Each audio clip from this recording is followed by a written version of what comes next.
வணக்கம் நண்பர்களே. தங்களை அனைவரையும் ஆசி வழங்கும் முருகப்பெருமானின் கதையில் ஒரு மறைவான ரகசியத்தை தெரிந்து கொள்ள விரும்புகிறீர்களா? நாம் அனைவரும் அறிந்த வேல், மயில், சீவலிங்கம் ஆகியவை முருகனின் அடையாளங்களாக இருக்கின்றன. ஆனால் முருகப்பெருமான் புவியில் வரும்போது அவரிடம் இருந்த 6 முகங்கள் ஏன்? இதற்கு ஒரு காரணம் உண்டு.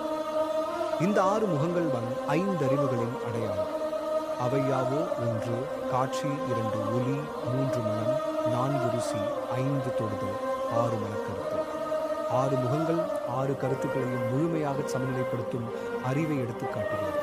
இதை புரிந்தால் நம்மை சுற்றியுள்ள அனைத்தும் எளிதாக இருக்கும்.